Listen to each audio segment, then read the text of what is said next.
Muy buenas tardes, compañeras, compañeros que se unen a esta transmisión en vivo desde las cuentas del Programa de Formación de Buen Gobierno, así como del Instituto Nacional de Formación Política y la 4TV. Bienvenidos a esta sesión especial en la que nosotros abordamos, los derechos humanos para la construcción de la paz en nuestra América. Y como parte de este programa, nosotros el día de hoy tenemos aquí que nos acompaña nuestra ponente en esta conferencia interactiva. Nos acompaña Alejandra Letona Rodríguez, que es investigadora de la Dirección General de Investigación en la Universidad de San Carlos, Guatemala. Entonces, el tema que tendremos el día de hoy es el sistema de justicia en Guatemala, entre la modernización institucional y la disputa por el Estado.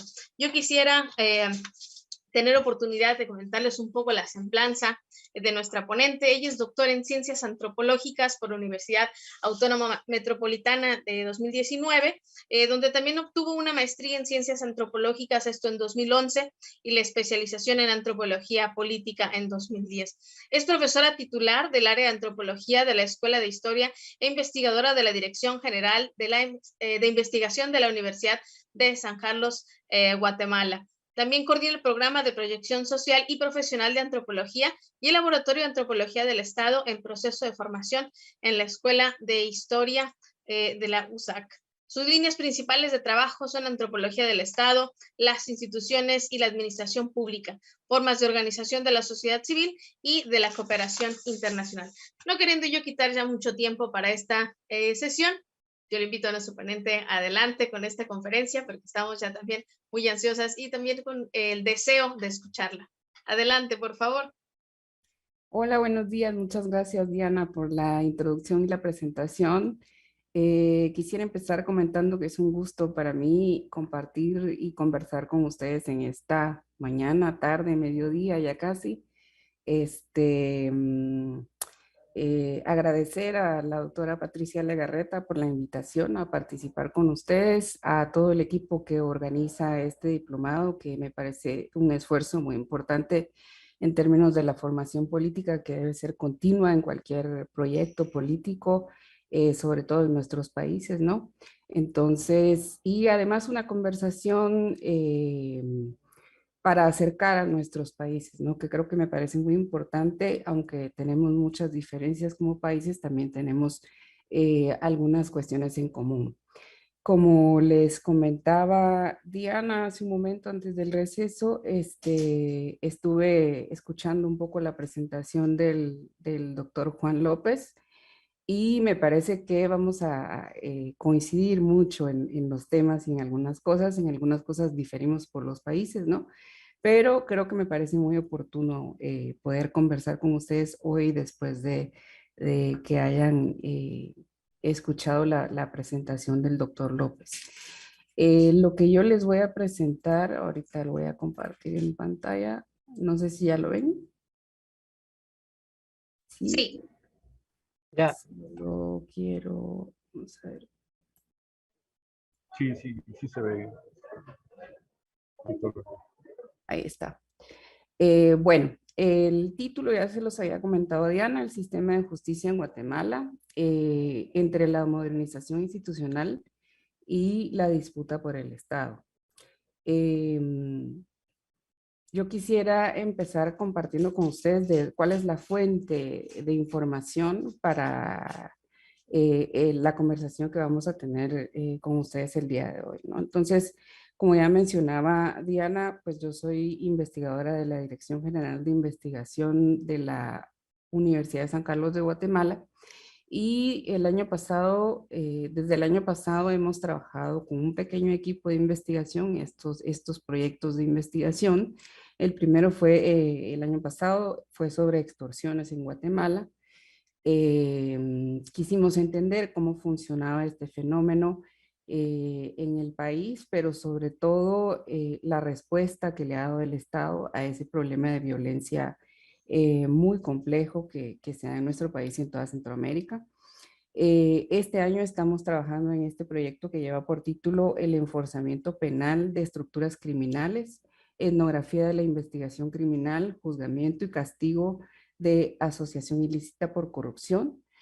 Y tenemos pensado el otro año, si nos aprueban el proyecto, trabajar ya a partir de este proceso que traemos desde 2021, entender cómo en Guatemala se ha estado consolidando y constituyendo algo que entendemos como un estado penal y que ha tenido giros muy importantes en ciertos puntos históricos que lo han conducido más bien a una ruta de un estado punitivo clasista, que diferencia mucho en la forma de aplicación de la ley, dependiendo de a quién se le aplica, ¿verdad? Estamos hablando de sujetos procesales. Bueno, entonces, en el marco de estos tres proyectos, nosotros lo que queríamos entender era esta violencia de la posguerra que vivimos en nuestro país. La guerra la vivimos más o menos entre 1960 al 96, cuando se firmó la paz, y del 96 hacia acá es que nosotros hemos querido entender cómo se da este despliegue de violencia que ya no está en este contexto de la guerra, ¿no? Y entonces también ahí hemos incluido preguntas que tienen que ver con quiénes son los nuevos sujetos de la violencia, cómo han cambiado, y no solo de la violencia, sino cómo se ha transformado la forma del crimen, y también entender los nuevos relacionamientos que han surgido entre los sujetos de la violencia y del crimen, fundamentalmente del crimen organizado, ¿no? También una de las preguntas o uno de los temas que queremos o hemos estado indagando en estas investigaciones son los entrelazamientos que hay entre lo legal y lo ilegal. Digamos, nosotros hemos descubierto que en el abordaje o en las respuestas del Estado o en la forma en la que opera también el crimen, se dan esos como entrelazamientos en los que a veces se favorecen los actores del crimen del marco normativo que existe en nuestro país o de las mismas instituciones que deben velar por el bienestar social, la prevención de la violencia. Entonces hay por estos relacionamientos entre sujetos públicos y privados, es que se dan esos como cruces entre lo legal y lo ilegal también, ¿verdad? Lo cual nos presenta un panorama bastante complejo, no solo para entender cómo se dan los procesos y sino que también cómo los podemos resolver, ¿no? Cuáles son las rutas, fórmulas no, sino las rutas para resolver estos problemas que tanto aquejan a nuestras sociedades. Y como les decía, nosotros por el tema de la antropología del Estado que hemos estado trabajando, nos hemos enfocado no tanto en las víctimas, que no es que no sea importante, sino que más bien en cómo el Estado da esas respuestas a la dinámica de la violencia y del crimen, para entender si se están configurando estrategias que realmente vayan a atacar el problema y no solo lo van a complejizar más, ¿no? Entonces, en el tema de las respuestas del aparato estatal, hemos analizado cómo dentro de los marcos normativos se van habilitando formas o procesos de sujeción criminal, en las que se van construyendo ideas de quién es el enemigo del Estado en la época de posguerra, ¿no? Porque en la época de la guerra estaba como muy claro quién era el enemigo del Estado, y luego como que se difumina un poco, pero estos mismos dispositivos, esta creación, este segundo punto, la creación de dispositivos legales, le permite al Estado redefinir quiénes son sus enemigos y al mismo tiempo lo autoriza para profundizar el control social y garantizar algo que en el nuevo discurso frente a la violencia se ha entendido como seguridad ciudadana. Un poco más adelante voy a hablar sobre este tema de la seguridad ciudadana. También hemos analizado la transformación de la institucionalidad para contrarrestar la violencia, y nos hemos enfocado en las instituciones que hacen la justicia en nuestro país, ¿no? Y obviamente en esa relación dialéctica que hay entre el crimen y el aparato estatal, como forma, cómo se materializa la violencia y cómo el aparato estatal la contrarresta y cómo en esa dialéctica se van como de alguna manera co-constituyendo en el sentido de que cuando se crean nuevos dispositivos legales o marcos jurídicos, el crimen lo que hace es ver cómo le da la vuelta y replantearse las formas de hacer para continuar en las mismas lógicas de la violencia y del crimen que se han sedimentado en estos últimos, bueno, en estas primeras 2 décadas del siglo XXI. Entonces, bueno, yo le puse el sistema de justicia guatemalteco y sí voy a hablar más o menos del sistema de justicia en general, pero me voy a enfocar en el Ministerio Público porque es el lugar o es el espacio en el que más o menos desde el año 1992 se ha implementado un proceso de transformación institucional que es el que ha generado unas muy interesantes modificaciones en el ámbito de justicia. Esto se ha hecho desde el paradigma de la modernización institucional, que es un paradigma viejísimo que se ha ido replanteando a lo largo del siglo, se fue replanteando a lo largo del siglo XX y ahora pues sigue siendo predominante en la administración pública y en la organización de las instituciones, pero con las reformas neoliberales del Estado, este nuevo paradigma, o bueno, este paradigma, perdón, se le agrega esto que se entiende como el modelo de gestión por resultados para la administración pública, que introduce una lógica productivista en la dinámica de las instituciones públicas que genera ciertos problemas en las prácticas de estas instituciones. Entonces, más o menos, ese va a ser uno de los ejes de análisis para entender la justicia centrada en cómo se dinamizó este paradigma en el Ministerio Público, que es este edificio que está acá. Y el otro eje de la discusión tiene que ver con la disputa por el Estado que se ha desarrollado en Guatemala a partir de esta transformación institucional en esta arena de la procuración de la justicia, ¿no? Y entonces, en ese eje, la idea es entender al Estado como resultado de interacciones y relaciones de poder complejas.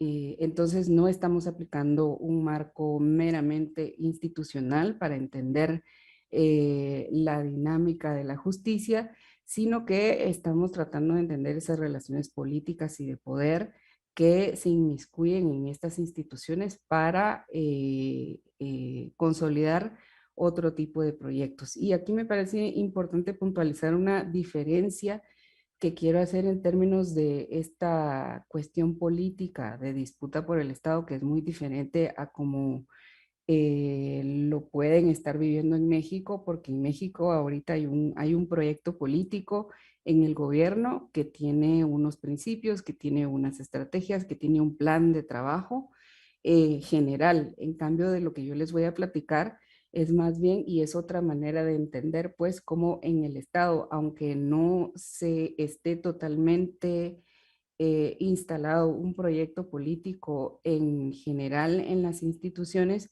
sí en esa dinámica de relaciones complejas de poder, hay siempre espacios institucionales y políticos desde los que se puede construir proyectos políticos que disputan el proyecto político que está instalado en el gobierno. Entonces, eso me parece muy interesante de diferenciar para que ustedes vean cómo este proceso de transformación institucional del sector justicia en Guatemala permitió la consolidación de un proyecto político que es lo que está en disputa más o menos desde 2015 para acá. Yo les voy a ir haciendo la línea del tiempo para que no se pierdan porque entiendo que quizá no hay una familiarización con los procesos de políticos y de justicia guatemalteca. Entonces, para eso hice una pequeña línea del tiempo que les voy a compartir ahorita. Esto también incluye una conexión muy importante que hay que tener en cuenta cuando se hace este análisis, es la relación o la vinculación que hay entre el quehacer del Estado, el de la ciencia y la tecnología o la técnica, y su relación con la política y lo político, ¿verdad? Yo creo que esa relación entre esas tres dimensiones no puede dejarse de ver cuando queremos entender cómo funcionan o cómo operan las instituciones del Estado y cómo se dan las disputas de proyectos políticos en el marco de esas instituciones. Entonces, estas dos imágenes que yo les puse aquí es para representar cuáles son estas instituciones de las que hemos analizado en estas investigaciones. Esto que está aquí se llama Centro Cívico en la ciudad de Guatemala. Es un espacio donde están constituidas varias instituciones de gobierno y poderes del Estado. Este es el edificio de finanzas públicas. Esta es la Corte Suprema de Justicia, el organismo judicial, que se le conoce aquí como la Torre de Tribunales, porque ahí están todos los juzgados y tribunales. Aparte, este es el Banco de Guatemala y bueno, este sí está un poquito más lejos de este espacio que se consolidó ahí simbólicamente muy importante, el Ministerio Público, como les decía, que está cerca, relativamente cerca de ahí, pero yo les puse estas imágenes para que entendamos o partamos del punto de que lo que vamos a, o lo que yo quiero presentarles el día de hoy es cómo a partir de 2006 se constituye una especie de arena de lo judicial penal, o sea, un espacio de disputa política a partir de una serie de procesos que ahorita les voy a compartir, pero es eso, es ver estas instituciones no como estos edificios o un marco normativo inamovible, sino más bien como una arena que se está moviendo y que está en lucha política constante, ¿no? Bueno, entonces ahora empiezo con la línea del tiempo de esta transformación del Ministerio Público, a partir de la cual vamos a poder ver la dinámica del sistema de justicia.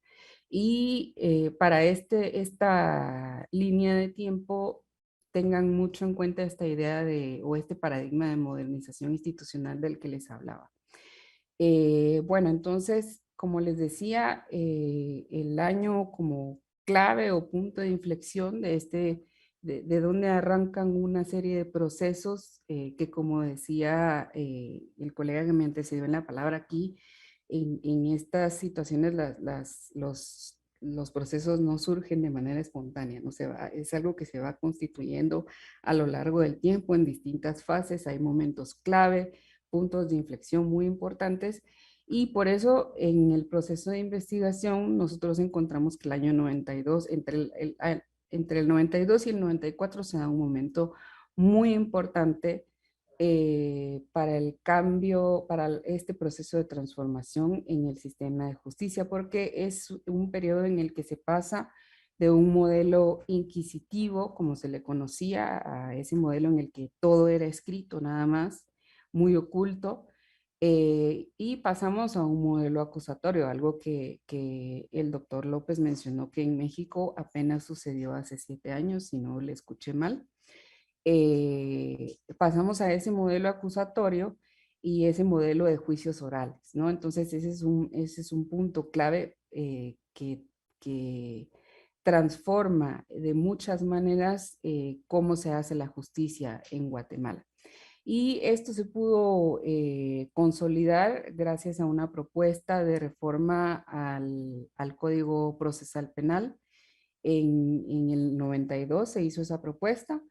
Gracias a las reformas constitucionales de 1993 en las que, y con la aprobación de esa propuesta de reforma al Código Procesal Penal, se le da vida al Ministerio Público, una vida independiente porque desde los 40 más o menos había existido dentro de la Procuraduría General de la Nación como una pequeña oficina, ¿no? Encargada de la investigación criminal, pero que en realidad no tenían ese oficio de la investigación criminal como lo conocemos ahora. Era una pequeña oficina que en realidad no tenía mayor responsabilidad dentro del quehacer de la justicia del país. Pero a partir de este momento, pues sí, ya se crea como una institución autónoma y se le encarga esa tarea de hacer la investigación criminal y la persecución penal en Guatemala. Entonces,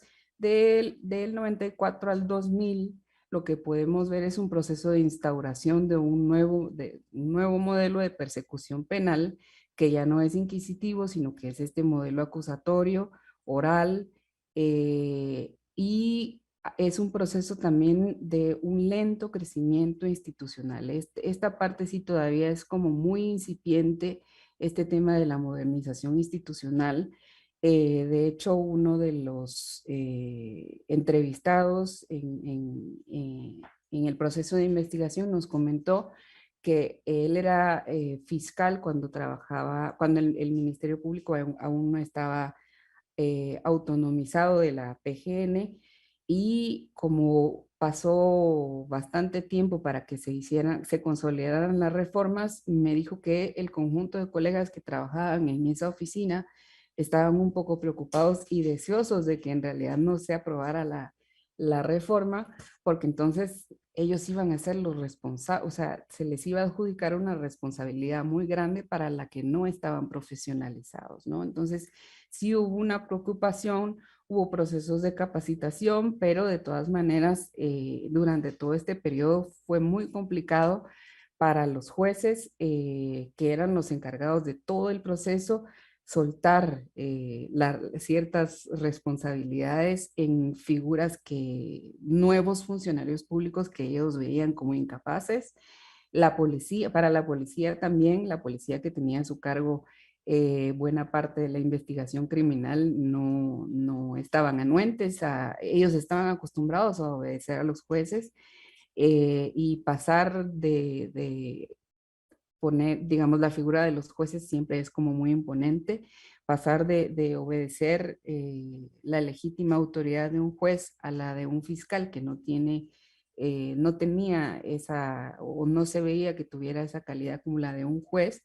Entonces fue un proceso complejo, con muchas contradicciones, que se tuvo que llevar en esta primera década, podríamos decir, para transformar esa forma en la que se hacía justicia en Guatemala.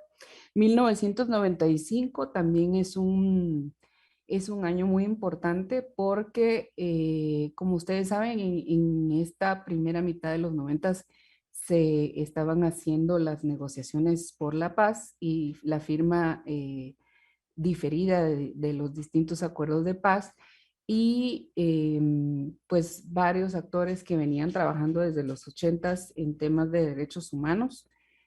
Solo un momento, disculpen.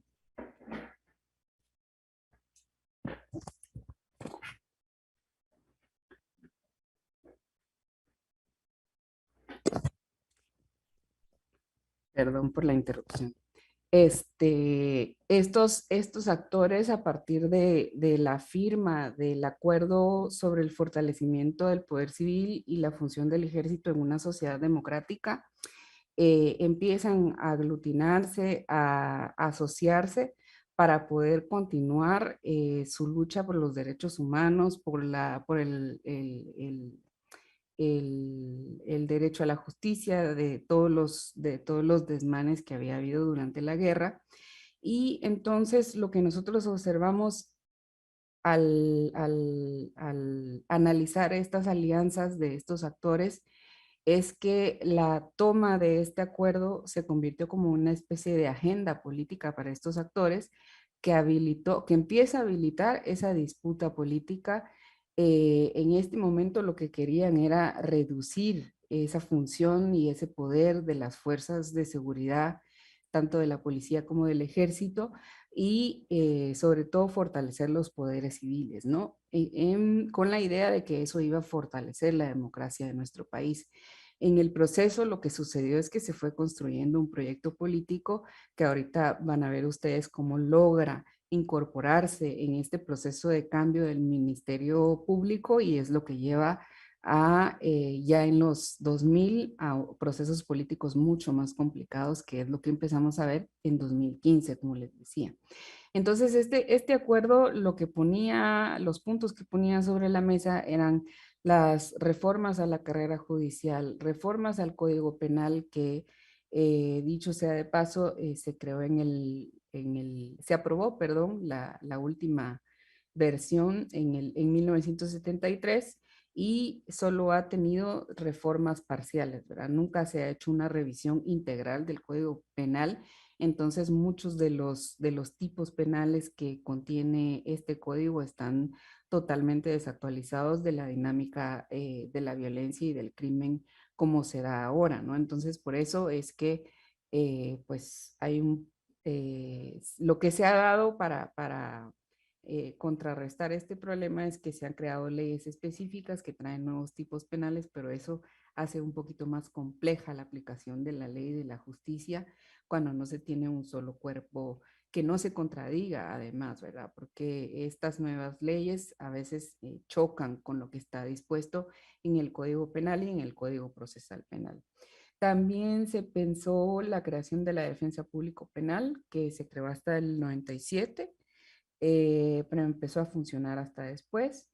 Se proponía fortalecer esa separación de las funciones del Ministerio Público y del organismo judicial por esta cuestión que les decía, que en la práctica a los jueces les costaba mucho trabajar con los nuevos funcionarios públicos del Ministerio Público. Entonces, la idea era fortalecer ambas instituciones bajo este paradigma para que cada una pudiera cumplir su rol dentro de la aplicación de la ley y la justicia. Y también el acuerdo hablaba sobre fortalecer la relación con los actores no estatales. ¿Para qué? Para impulsar esos procesos de reforma, porque en los actores estatales pues no había mucha resonancia, eran más todos estos actores que venían de las luchas políticas desde los 70s, 80s, y en esta primera mitad de los 90 los que estaban más interesados en impulsar las reformas. Los gobiernos, pues desde luego que no, ¿verdad? Y en esta misma época, en 1996, ustedes saben que eh, inició gobierno el presidente Álvaro Arzú, que fue uno de los gobiernos que impulsó de manera mucho más agresiva las reformas neoliberales del Estado. Entonces, paralelamente se estaban dando estos esfuerzos por la construcción de una sociedad pacífica y democrática, al mismo tiempo que se estaba aplicando otro tipo de políticas económicas y sociales que pues chocan con estos esfuerzos de la sociedad civil, ¿no? En 1996, y aquí es que voy a tomar esta idea de lo de seguridad ciudadana, es que hay un importante giro también. Nosotros ya no estábamos en guerra, entonces los actores de esta arena, de lo judicial penal y en general los actores políticos estaban tratando de pasar de aquello que se entendía como la doctrina de seguridad nacional, muy vinculada a las ideas o a la forma de hacer seguridad y justicia durante la época de la guerra, a un discurso y a unas ideas que están amarradas a partir de la idea de la seguridad ciudadana, que es poner al centro ya no al Estado y a sus enemigos, sino al ciudadano y la importancia de la protección y su seguridad, ¿no? Y este proceso también no es instantáneo, sino que lleva su tiempo, ¿verdad? De hecho, hay actores todavía tienen en la cabeza esta idea de la doctrina de seguridad nacional, ¿no? Y bueno, a partir de estas transformaciones lo que podemos ver es un hacer el Estado desde, y por eso es que es tan disruptivo y genera esta posibilidad de crear un proyecto político con otras ideas, eh, es porque trastoca la reconfiguración de la relación entre la población civil y las fuerzas de seguridad e inteligencia, este acuerdo del que se aferraron estos actores que les menciono para su dinámica de trabajo, una nueva institucionalidad de justicia, porque todo esto de los juicios, el modelo acusatorio y los juicios orales fue una cosa también bastante complicada de consolidar, sobre todo en el quehacer de la investigación criminal. Todavía hay rezagos, hay procesos de formación todavía. Y en la forma de la persecución penal, para que se hiciera dentro del marco del Estado de Derecho y no fuera una justicia arbitraria que persigue a sujetos que se consideran enemigos, ¿no? Y esto que les decía, poner al ciudadano al centro y no como enemigo en la nueva agenda de la seguridad democrática. Entonces, estos son como algunos giros que se hicieron en la década de los 90, más o menos hasta el 2000. Y aquí quiero hacer un paréntesis en esa línea del tiempo, porque pues ustedes saben que nuestros países, aunque tienen sus fronteras nacionales, está el tema de la soberanía, etcétera, sí hay ciertos entrelazamientos con agendas políticas transnacionales. Entonces, quiero hablarles más o menos de cómo influyó esta agenda de la securitización que se configuró más o menos después de los ataques del 11 de septiembre a los Estados Unidos en 2001, y cómo se aplica en lo local estas ideas y estas agendas de la securitización, que en otras palabras lo que nosotros hemos observado a lo largo del análisis de estos años es que esta agenda de la securitización lo que ha hecho es expander una especie de estado punitivo en toda Latinoamérica a partir de distintos dispositivos legales que redefinen de alguna manera, hasta cierto punto, depende de cómo nuestros países se vayan articulando con estas ideas y estas agendas, se redefine qué es lo punible en nuestras sociedades, ¿no? Define, y lo punible es todo acto a partir de esta agenda de la securitización, se puso mucho énfasis en los actos de la delincuencia organizada, el narcotráfico y el terrorismo. Y eso tuvo un impacto muy fuerte en el tema de cómo se da el despliegue de la violencia en nuestros países, creo yo, tanto en Guatemala, en Centroamérica, como en México también. Esta guerra contra el narco de 2006 no es una idea solamente de Calderón, ¿no? Sino que es todo un aparato que está pensando en cómo debe operar el Estado para enfrentar estos otros poderes, ¿no? Hay en este marco presiones internacionales para adecuar los dispositivos del derecho penal. En el caso de Guatemala hay una presencia importante de organismos internacionales haciendo esa presión. También, aunque se estaban haciendo cambios en los 90 por esta política paralela neoliberal que les comentaba, también se está dando un crecimiento del crimen organizado, de la violencia y del crimen común en Guatemala en la segunda mitad de los 90 y en la primera década de los 2000. Este crecimiento fue muy fuerte. Y también observamos que pese a que hay estas modificaciones en los dispositivos del derecho penal, persisten diferencias en el procesamiento según quién es el sujeto procesal. O sea, hay una punitividad de pobres y hay una punitividad para personas acaudaladas, ¿no? Entonces, esas desigualdades también es importante atenderlas al analizar cómo son nuestros sistemas de justicia. Entonces, este entrelazamiento con la agenda internacional de securitización empieza con la ratificación de la Convención de Palermo, que es la Convención contra la Delincuencia Organizada del 2000. Eh, Luego el Congreso, el Legislativo guatemalteco la ratifica en el 2003 y tuvo que pasar, miren, hasta 2006, un buen tiempo desde que somos signatarios de la convención, se creó el dispositivo legal que autoriza la persecución penal de la delincuencia organizada. La Ley contra la Delincuencia Organizada, decreto 21/2006.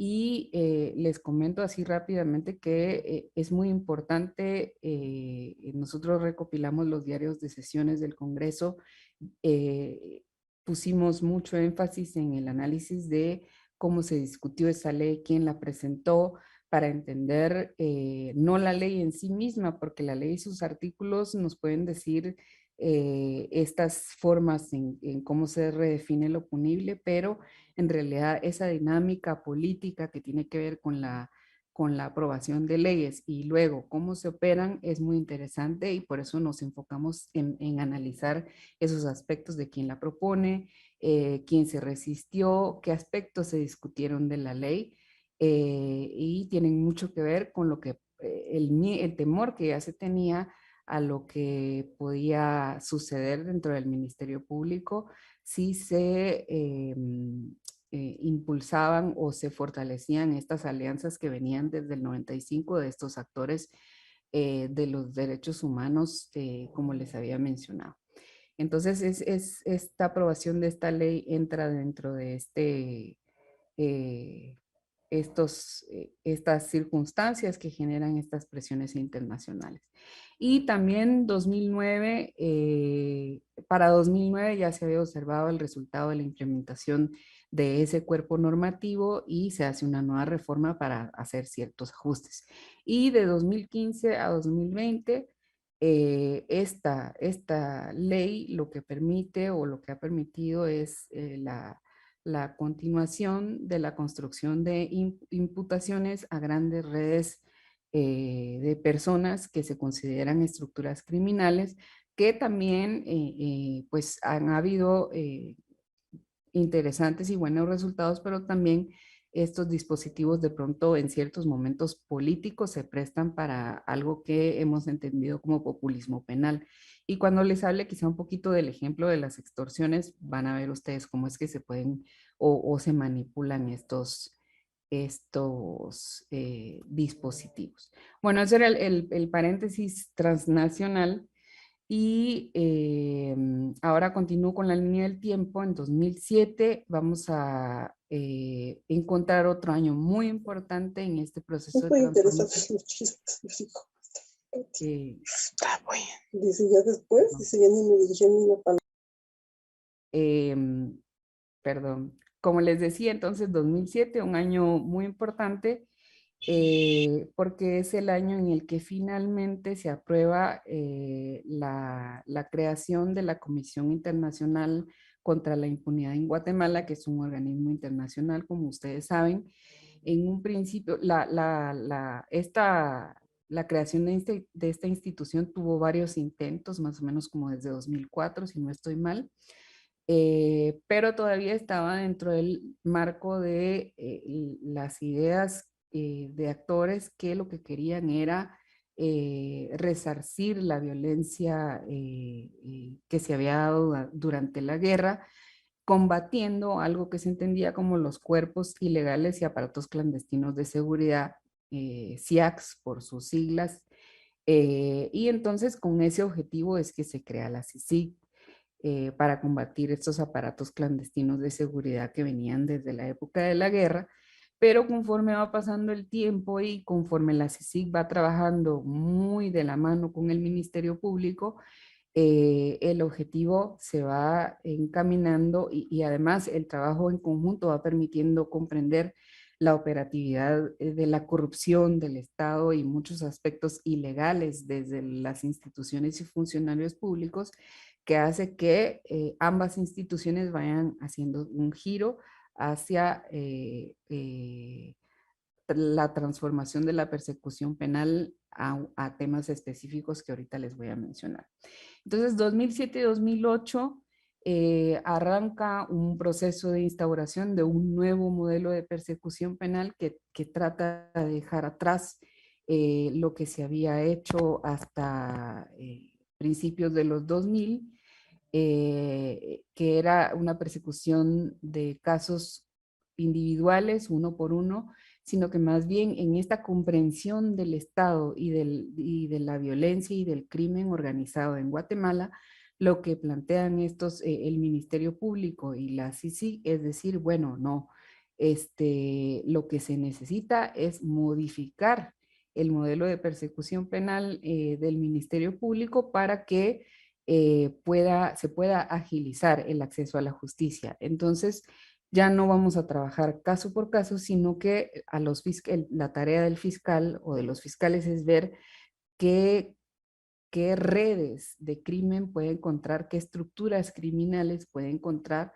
tanto dentro del Estado como del gobierno como fuera, digamos, o sea, el crimen organizado, las estructuras más amplias para que el combate sea ¿cómo decir?, agresivo, acertado, y entonces empiezan a construir otro modelo en el que van uniendo casos individuales, van uniendo personas que tienen comportamientos delictivos similares.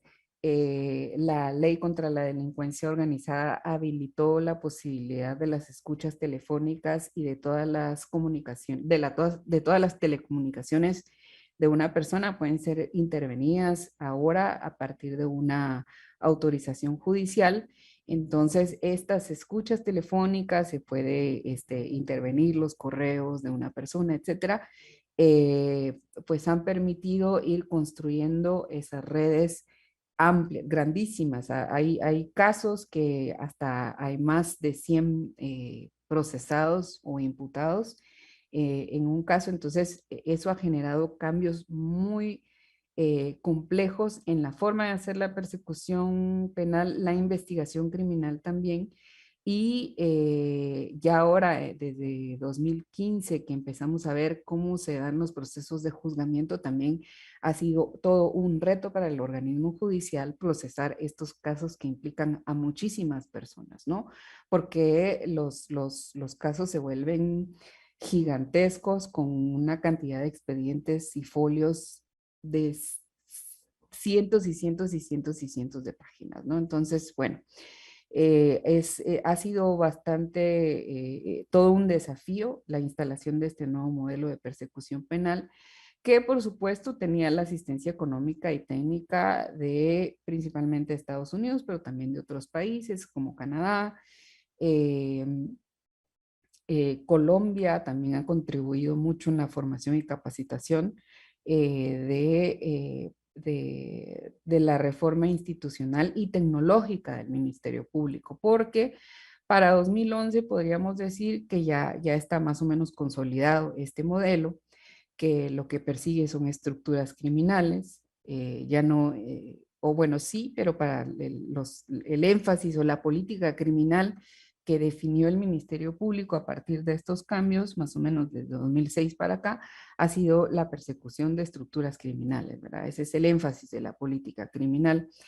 Y entonces fue necesario, con los cambios, además de la ley contra la delincuencia organizada, la instalación de nuevas capacidades tecnológicas. Entonces se crean nuevas instancias como la unidad de métodos especiales, se llama, que es la que trabaja cuando se activa un método especial de investigación, se le llama. En esta ley, que es cuando un juez autoriza intervenir las telecomunicaciones de una persona. Entonces, esta unidad es una unidad que trabaja, donde trabajan también unidades especiales de la Policía Nacional Civil, que son parte del Ministerio de Gobernación. Entonces, en esta época, lo que podemos observar es que se dio un momento muy interesante de alianzas que no se habían dado antes entre distintas instituciones de gobierno, distintos actores, no solo los funcionarios públicos, sino actores que están en organizaciones de sociedad civil, y como les decía, toda esta asistencia económica y técnica le da un posicionamiento a la cooperación internacional muy importante dentro de estos procesos. Por eso es que después, cuando se dan los casos más complicados contra funcionarios públicos y empresario, el sector empresarial, pues esa parte de estos otros actores, pues han hablado de una intervención en la soberanía del país, ¿verdad? Porque ya no no se reconoce o no se quiso reconocer el papel que se le había otorgado a la CICIG en una primera instancia, ¿no? Entonces, creo que cuando se fueron aprobando todas estas cosas, no había esa disputa política tan intensa como la hay ahora, porque no se pensó, estos actores de la corrupción, de la criminalidad, no pensaron que los fuera a alcanzar estos nuevos dispositivos legales y estas nuevas formas de hacer la justicia desde el Estado, ¿no? Entonces, en 2015, yo no sé si ustedes habrán escuchado o visto las noticias, esto sí tuvo mucha resonancia internacional porque ya para esta época la CICIG junto al Ministerio Público habían logrado judicializar más de 190 casos que involucraban a altos funcionarios públicos, altos miembros de la clase empresarial y pues a distintos personajes que se involucraban en estas redes de depredación de los presupuestos públicos, en redes que ocupan con plazas fantasma los puestos del Estado, etcétera, ¿no? Toda esta interrelación entre lo público y lo privado, lo legal y lo ilegal que les mencionaba al principio, ¿no? En la forma en la que se construyeron estos casos hasta 2005, es muy interesante ver cómo se dan esas dinámicas de cómo va carcomiendo la corrupción y la criminalidad a las instituciones del Estado y es bastante lamentable ver eso. Pero en este punto sí ya es muy evidente que aquí dentro o a partir de este proceso se fue construyendo como se fue dando una comprensión de cómo operaba el Estado, la corrupción y la criminalidad, entonces se fue construyendo también dentro un proyecto político para combatirlo. Y dentro de ese proyecto político no implica únicamente el combate a través de las instituciones de justicia, sino a través de lo político, ¿no? A través de un proceso de elecciones, de la instalación de ese proyecto político en el gobierno para que esto pudiera extenderse al resto de instituciones, ¿no? Pero, pues, como ustedes saben, esto no pudo ser así.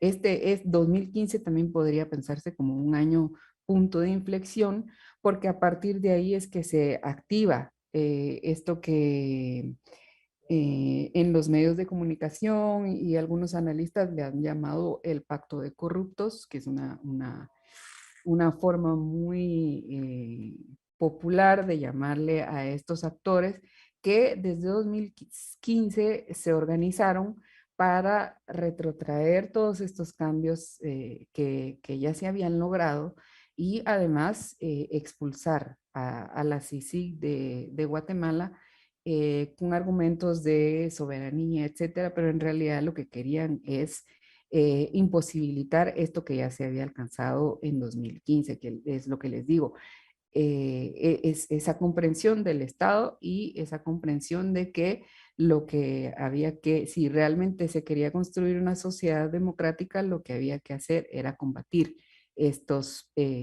a estos actores.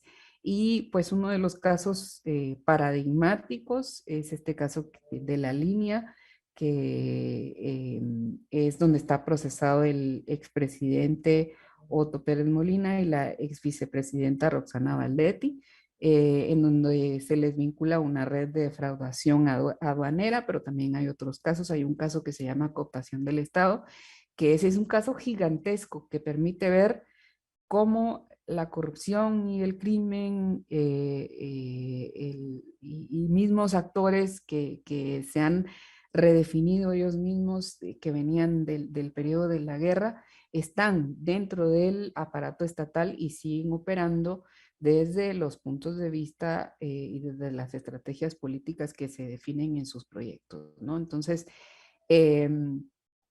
a partir de aquí empezamos a ver los retrocesos y para 2020, en 2018 el expresidente Jimmy Morales designa a la señora Consuelo Porras como fiscal general. Antes de ella había estado la doctora Claudia Paz y Paz y la licenciada Tel Maldana. Ellas fueron las que lograron esta consolidación de estos procesos que nos llevan a la situación de 2015. Sin embargo, en 2018, el presidente Morales lo que trata de hacer es poner a una persona que se va a encargar de desmantelar prácticamente todo lo que se había construido dentro del Ministerio Público, porque además no solo están estos casos de corrupción, sino que la Fiscalía de Derechos Humanos, por ejemplo, presentó varios casos que tienen que ver con la violencia de la guerra, el resarcimiento a las víctimas de la guerra, lo de la desaparición forzada que también se mencionaba antes en este foro. Entonces también se dieron otros casos muy importantes para resolver nudos de tensión de la sociedad guatemalteca que no se habían resuelto con la firma de los acuerdos de paz, ¿no? Se necesitan otros procesos y sobre todo estos de justicia y resarcimiento para que realmente podamos salir de esa situación de conflicto y de polarización que dejó la guerra para la posguerra, ¿no?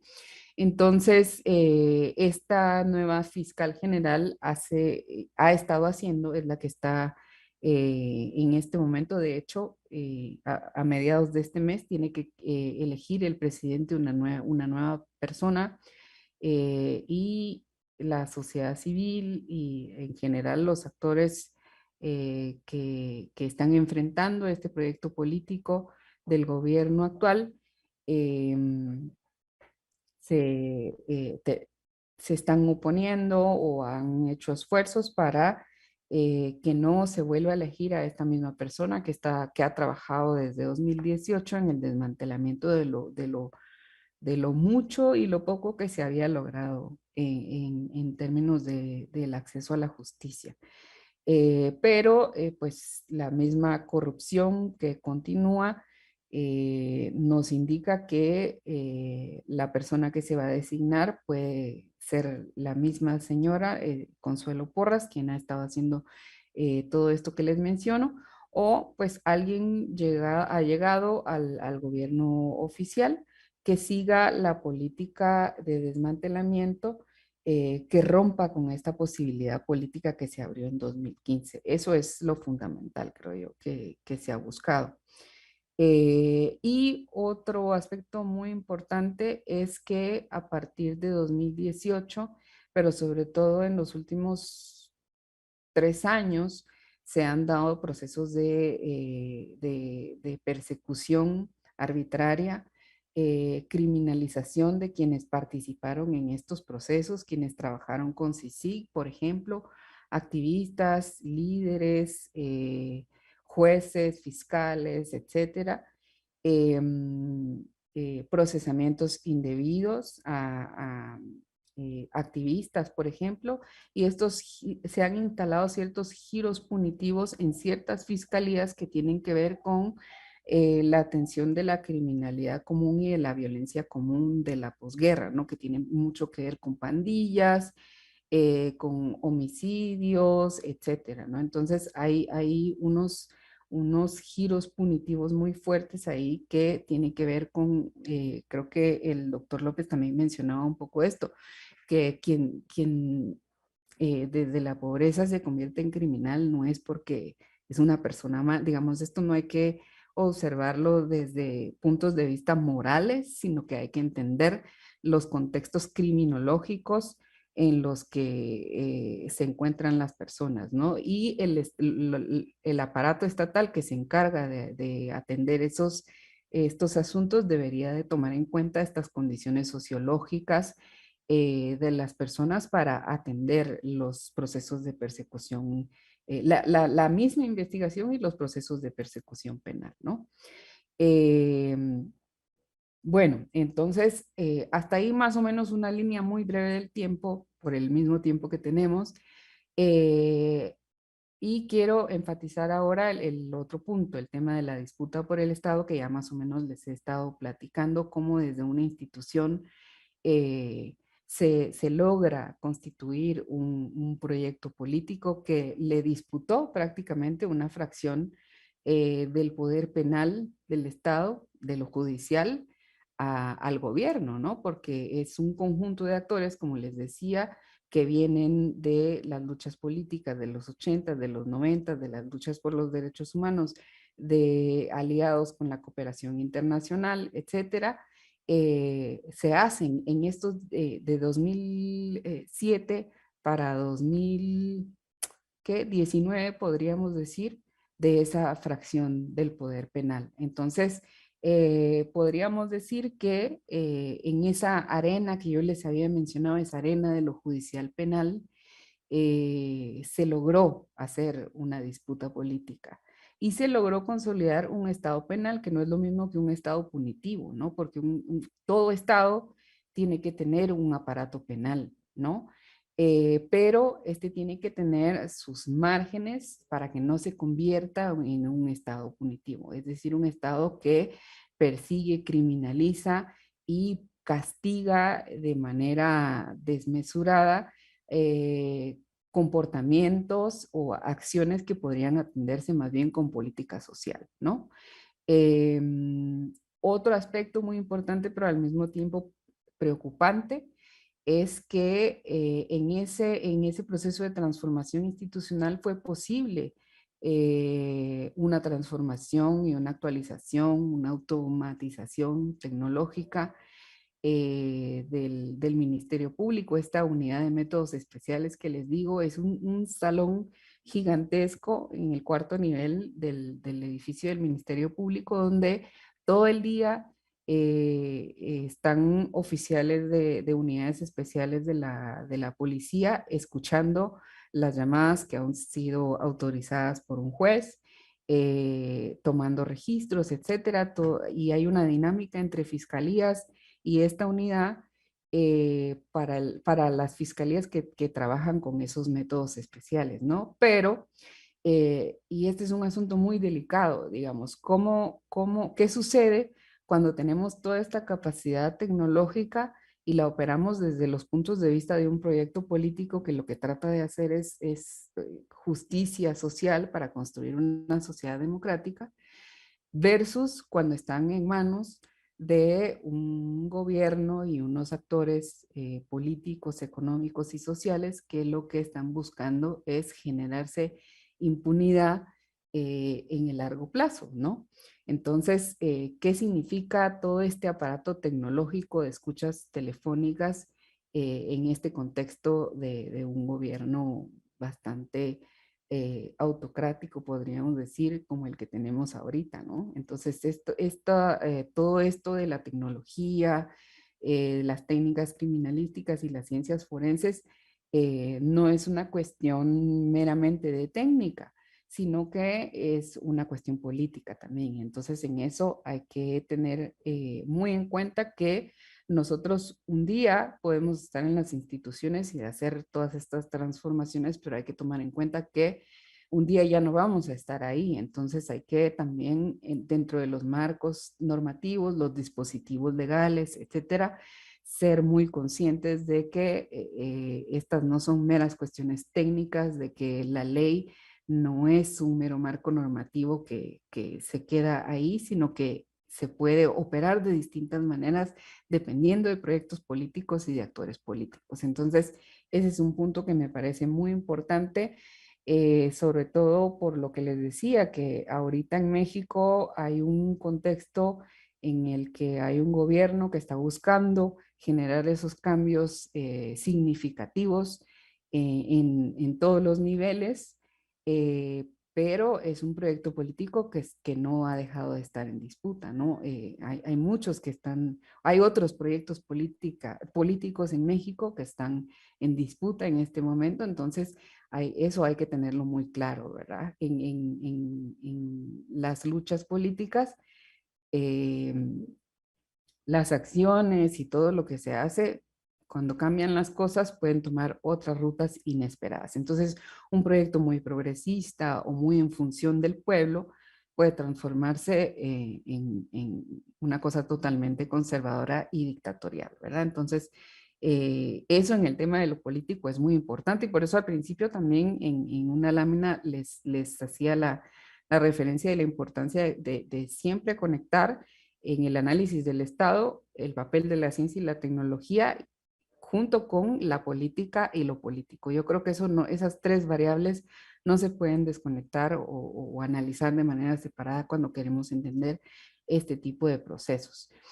Y bueno, entonces, en esta disputa política que se ha dado desde 2015 para acá, con características muy particulares por estas transformaciones y estos nuevos dispositivos legales que hay y tecnológicos, lo que se había logrado, como les había mencionado, fue imputar sujetos que nunca habían sido tocados por el sistema de justicia, ¿no? Que siempre habían sido privilegiados y se habían mantenido en la impunidad. Y eso es lo que no no perdonaron los actores tradicionales de la política en este país. Entonces, eh, lo que empiezan a hacer es todo un proyecto para la recuperación de esta fracción del Estado que ya les habían prácticamente, ya no estaba en sus manos, ¿no? Entonces, bueno, ¿qué problemáticas genera eso? Ahorita que estamos en este nuevo momento, que ya están otros funcionarios públicos o un Congreso distinto, no distinto, me refiero a otras personas, ¿verdad? No cuando se aprobaron estas reformas entre 2007 y 2010, podríamos decir, sino que ahorita es otro contexto, otras circunstancias, entonces lo que vemos es que eso que se logró instalar en el Ministerio Público, lo que ha sucedido es que se le ha dado un giro punitivo que se imprimió en algunas fiscalías, sobre todo, por ejemplo, lo que analizamos nosotros el año pasado en la Fiscalía contra las Extorsiones, en el tema de extorsiones, hay un tema punitivo y de castigo. Quienes más extorsionan, hay todavía un debate de quién es el sujeto que más extorsiona, porque hay varios sujetos, se ha instalado en el discurso que únicamente son las pandillas las que extorsionan, pero son distintos sujetos de la criminalidad los que extorsionan, entonces, pero a quienes más se les ha dado se les ha aplicado esta ley de manera más extrema, con las penas máximas, ha sido a los pandilleros, cuando hay otros actores que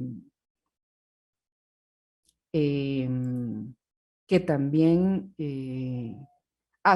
tienen esos comportamientos delictivos, pero no se les aplica de la misma manera, ¿no? También lo vimos en este año, lo vimos con la aplicación del tipo penal asociación ilícita, que también se le imputa a los extorsionistas, a las estructuras de la extorsión, también se les imputa ese tipo penal, así como se le ha hecho a los actores de la corrupción y a los actores del empresariado, pero la manera en la que se procesa es totalmente diferente, ¿verdad? Dentro del sistema de justicia opera mucho una noción de que tu procesamiento dentro del sistema va a depender de la clase social a la que tú perteneces, ¿no? Entonces, lo que vemos es una punitividad de pobres. Otra problemática es que no se hizo un esfuerzo de transformación institucional más amplio, paralelo, digamos. Esto que se hizo dentro del Ministerio Público apenas se alcanzó al organismo judicial, no digamos a la Corte Suprema de Justicia o a la Corte de Constitucionalidad. Entonces no hay, no se alcanzó un punto de relaciones de colaboración, no se comparten los lenguajes, no se comparten las formas de operar, y además se ha instalado en el sistema de justicia. En una de las entrevistas que hicimos, alguien nos dijo: miren, ustedes tienen que entender el sistema de justicia ahorita entre quienes son pro-CICIG y quienes son anti-CICIG. Y de esa manera es que se está polarizando el sistema de justicia al interno, ¿no? Entonces, ese es un tema también bastante delicado.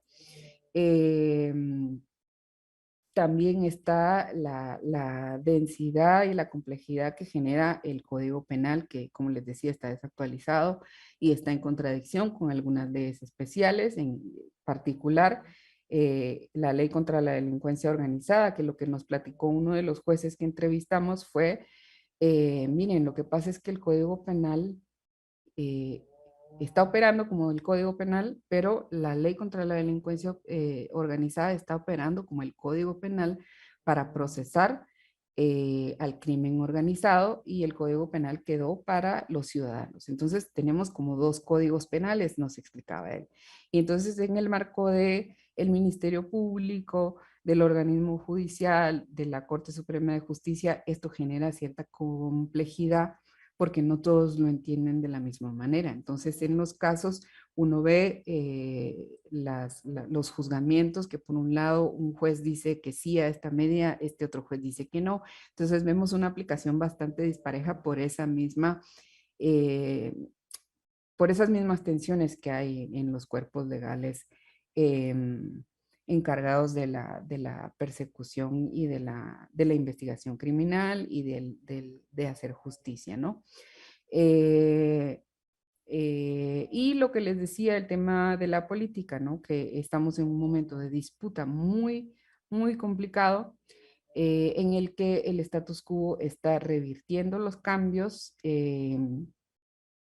y para estos cambios el Ejecutivo y el Poder Legislativo, junto con la Corte Suprema de Justicia y la Corte de Constitucionalidad, que es así, ya las recuperaron, o bueno, nunca salieron del status quo, han trabajado muy de cerca para ese revertimiento de los cambios, ¿no? Entonces también la agenda de los dos últimos gobiernos es muy interesante, sobre todo en el contexto de la pandemia, ver cómo, bueno, no interesante, sino preocupante y triste, que el gobierno estaba un poco más preocupado por resolver esta crisis política en la que estaba, que en la crisis que nos provocó la pandemia, ¿no? Entonces, eso ha sido bastante triste en términos de lo que ha pasado en los últimos 2 años en Guatemala. Y entonces, en ese esfuerzo del status quo de recuperación de esa porción del Estado perdida, la agenda política de estos dos últimos gobiernos, el del presidente Jimmy Morales y el del actual presidente Alejandro Yamatei, ha estado enfocada en eso, ¿no? Entonces, ya han tenido, obviamente, después de varios años, varios logros. Los cambios y retrocesos en el sistema de justicia, como les mencionaba, una especie de desmantelamiento en el Ministerio Público, especialmente en la Fiscalía Especial contra la Impunidad, la salida de la CICIG en 2019, la desarticulación de esa red de actores que habían estado en una lucha intensa por llevar el sistema de justicia a ese carácter democrático que se le quiso imprimir desde mediados de los 90. Y hemos visto cómo el trabajo dirigido por esta fiscal general que les mencionaba, lo que ha estado buscando es salidas fáciles o sencillas que generen o mantengan esta impunidad para en los casos que logró judicializar el MP y la CICIG entre 2015 y 2019, ¿no? En los años entre 2007 y 2014 fue un proceso muy intenso de investigación criminal y de 2015 para acá se judicializaron esos casos y entonces lo que se está haciendo ahorita es ver qué salidas judiciales se le da para que no hayan estas sentencias. Y de todas maneras las cortes pues ya están preparadas que para cuando haya una sentencia, pues las cortes entran a la arena política, judicial, penal, podríamos llamarle, para revertir esas sentencias seguramente, ¿verdad? Esto es algo que yo estoy como previendo o proyectando por lo que se ve de cómo está trabajando el aparato estatal en este momento. Esta consolidación del Estado punitivo que les decía, pero lo más preocupante ha sido la criminalización de operadores de justicia.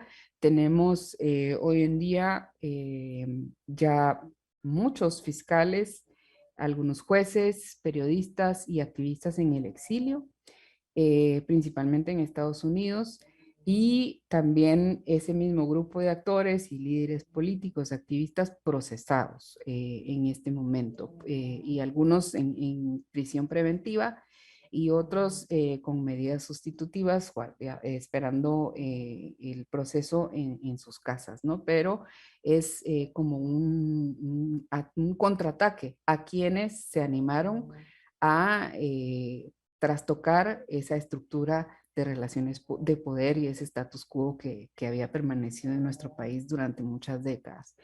En este proceso de recuperación, lo que han logrado es que en 30 meses no se ha elegido magistrados para constituir una nueva Corte Suprema de Justicia. Esto debió haberse hecho hace 30 meses y no se ha hecho, entonces estamos fuera de los estándares del Estado de Derecho en ese sentido.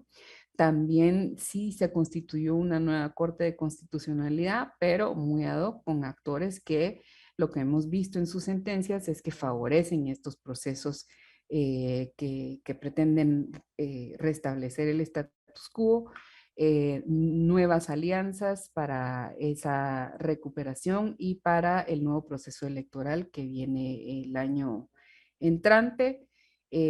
También una situación económica muy complicada a raíz de la pandemia, pero no solo por cómo impactó la pandemia a la economía, sino por el endeudamiento por el que optó el gobierno para atender la situación de la pandemia. Dentro en la operación de esos recursos hubo mucha corrupción y un mal manejo que provocó una serie de estallidos sociales, mucha conflictividad social, entonces estamos en una situación bastante compleja de crisis política y económica, podríamos decir, en la que la corrupción es rampante, la violencia está en ascenso, la conflictividad social también, hay una polarización muy fuerte.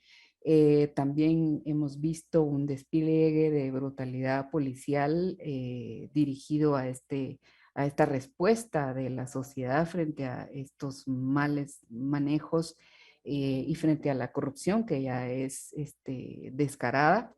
Y esta brutalidad pues es parte de un gobierno que se ha instalado, que es un gobierno de mano dura, ¿no? La única esperanza que hay ahorita son las elecciones que están para 2023, pero en realidad no se ven alianzas alternas a la política tradicional, ¿verdad? Todavía estamos como muy preocupados por eso, porque no se ha instalado un proyecto. Entonces ya voy a ir cerrando porque me pasé, creo ya, mucho el tiempo. Solo quería compartirles cómo en estos procesos también se van generando como ciclos de acumulación de violencia vía la consolidación de este estado punitivo que les mencionaba. Entonces ustedes pueden ver que los años que yo les puse en la línea del tiempo no son casuales, ¿verdad? Aquí se ve el punto de inflexión, los puntos de inflexión.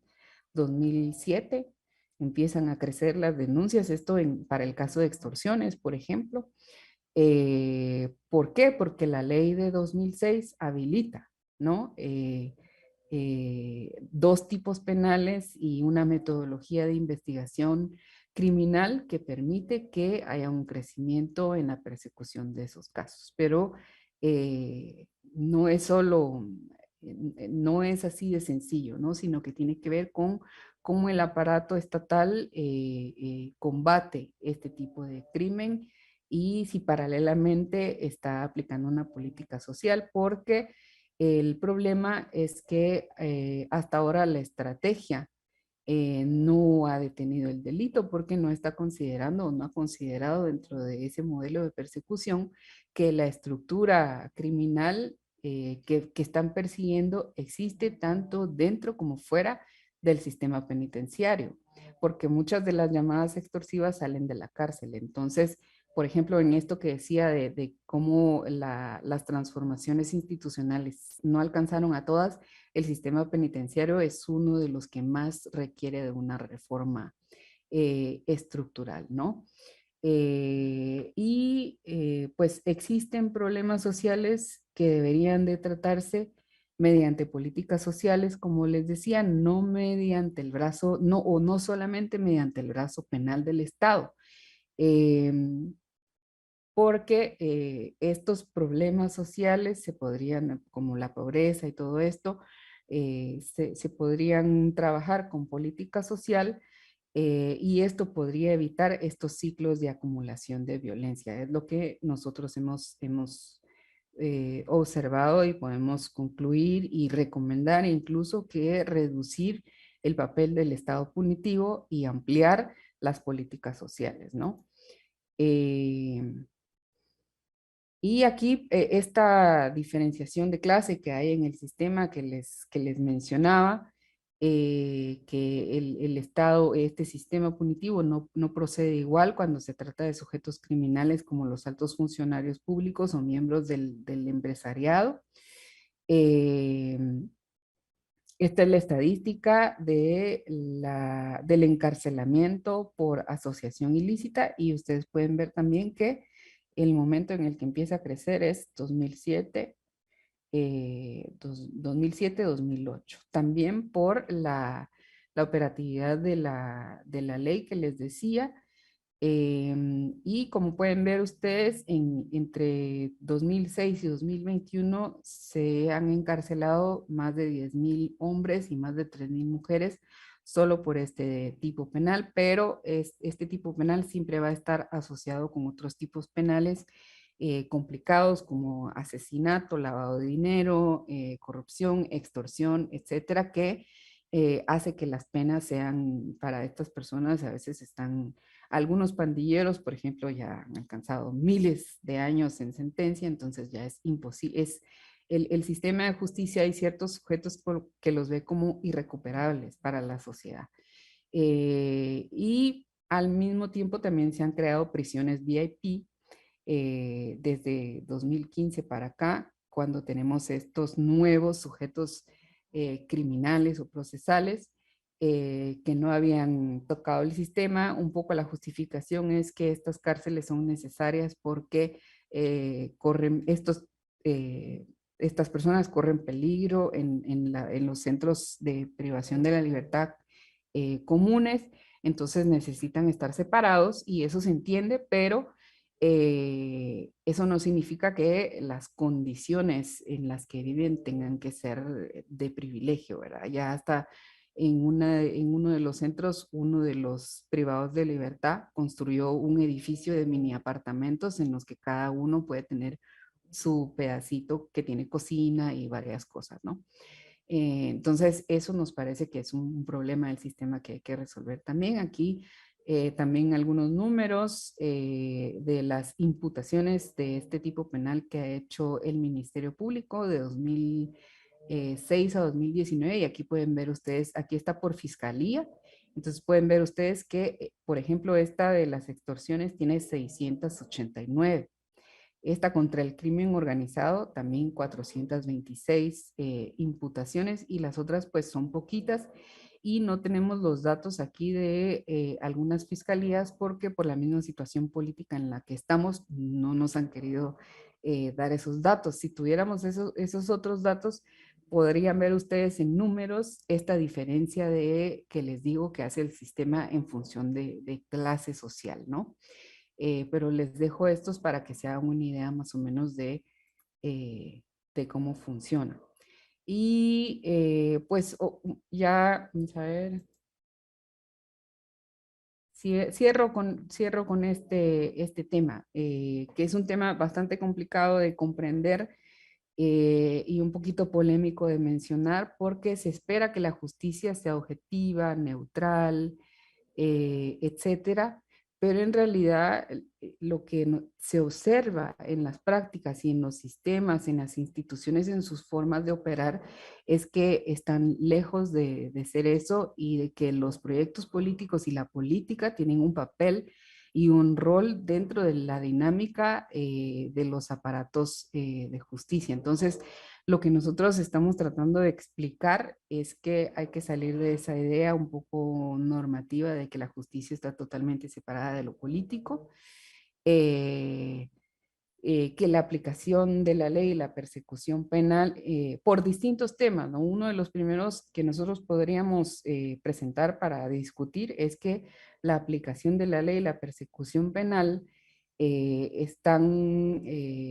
funcionan a partir de esos dispositivos legales que aprueba el legislativo. Entonces ahí se da esa aprobación en un contexto político, ¿no? Entonces eso hay que tomarlo en cuenta, que estos ya traen impresa una visión política de la sociedad y de qué es lo punible en nuestra sociedad, ¿no? Entonces la dinámica política en la que se aprueban estos dispositivos es importante. Entonces, bueno, ya tenemos la ley, ya existe, pero también está la operatividad y la práctica, como les decía. Y en ese ámbito, en esa otra dimensión o nivel de análisis, lo que podemos decir es que se da una especie de micropolítica en el que hay un espacio para la toma de decisiones cuando por momentos y bajo ciertas circunstancias los sujetos se desprenden de esa estructura normativa que los rige. Por ejemplo, lo que hace la Corte Suprema de Justicia o la Corte de Constitucionalidad cuando facilita amparos para facilitar ciertos procesos judiciales de algunos de los casos de los que se quiere revertir, por ejemplo, ¿verdad? Y a través del sistema de justicia, nosotros podemos ver que dentro de las instituciones se está librando una batalla política. Entonces no podemos decir, no tenemos cómo argumentar que el sistema de justicia es ajeno a lo político. Si ahí mismo dentro se están librando las batallas, ¿no? Ahora los actores en cualquier momento, bueno, te pongo una denuncia, interpongo un amparo en esa dinámica de disputa política que hay ahorita en nuestro país. Así es como se está dando la estrategia de la lucha política. Entonces, ese es un tema que me parece importante considerar y discutirlo para que podamos entender cómo es que podemos reforzar estos sistemas. Y, perdón, ahora sí ya con esta cierro, que es una cosa que yo no quería dejar de mencionar, la importancia que hay en este momento histórico de que nuestros países, México, Guatemala, pero también el resto de Centroamérica, tengan una relación más estrecha, porque compartimos muchas problemáticas y entonces nos volvemos en una región que podría trabajar sin ignorar sus marcos legales, sus proyectos políticos, porque obviamente el proyecto político que hay ahorita en México es distinto del que hay en Guatemala, es distinto del que hay en El Salvador, en Nicaragua, Costa Rica, Honduras, pero es importante, creo yo, conformar un bloque regional, que de eso casi, bueno, en algunos momentos se habla, pero no se alcanza por estos problemas compartidos. Tenemos un vecino con una agenda política que nos implica a todos como región, entonces creo que en ese sentido también sería muy importante trabajar políticamente juntos frente a este vecino, pero frente a la dinámica política de Latinoamérica también y la dinámica política del mundo. Y un tema que ya se mencionó antes, ¿no? Este tema de la migración. Aquí les puse esta fotografía, que es esta caravana y esta preocupación que mencionó la compañera María Alejandra Tenorio en su pregunta. ¿Cómo hacemos para frenar esto, no? Y además el tema este bueno, esta gente viene a pedir derechos en un país que no es su país, ¿verdad? Esta otra imagen la puse también para ver cómo en este tema de la migración, porque es que lo debemos atender de manera regional. Este es un accidente que yo no sé si ustedes vieron en las noticias de principios de diciembre del año pasado, en el que murieron, si no estoy mal, 55 migrantes que iban hacinados dentro de este camión en Chiapas.